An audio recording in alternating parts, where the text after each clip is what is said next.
I grew up in the church, a small southern town, and nearly everybody we thought was a Christian. But I never really gave my life to Christ. And when I went to college and doubts started flowing in college, even though nobody was pushing the doubts, I realized that I really didn't believe. My wife was a strong believer. We had also grown up in the same little town. And I felt like, that I needed to be at church with our kids, and she wanted that to happen. My rationale was that if there really was a God, He would want me to be in church. It was 8 years before I actually became a believer, and the ironic thing about when I became a believer was everything was great in my life, but I was in depression, and one of our associate pastors suggested that I go see a Christian counselor. He left a question for me which really resonated.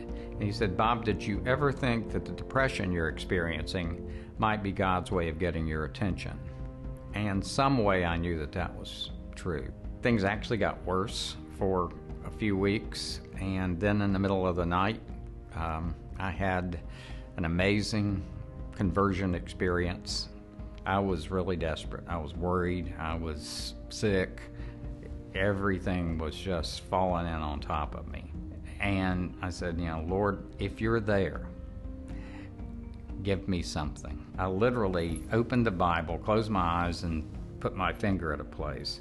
And the place that I put it was a verse where the disciples were coming to Jesus and asking Him, Lord, increase our faith. And Jesus said, if you have a faith as small as a mustard seed, that's enough. I realized that I had a mustard seed of faith. Until that point, I thought that I needed this kind of full measure of faith. And I came to realize that it wasn't the strength of my faith. It was the strength of God. That was the key thing here. It was God's power and God's strength, and that He would grow it. And the next time I saw the counselor, I gave my life to Christ. You still discover things about yourself. And I'm still a sinner, and I'm still a fallen person.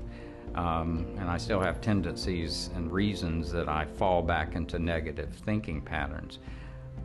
But I also have the Holy Spirit who is interceding, and who is, if I turn to the Spirit, the Holy Spirit's counseling me. He's revealing things that I need to know about myself. And through those processes, giving me things that I can share and encourage others with.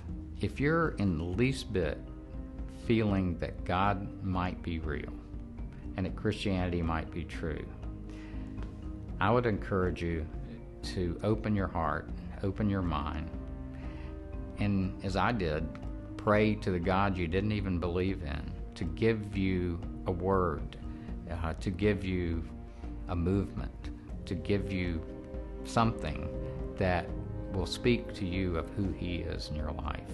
And be persistent in that prayer and let Him do that work in your life.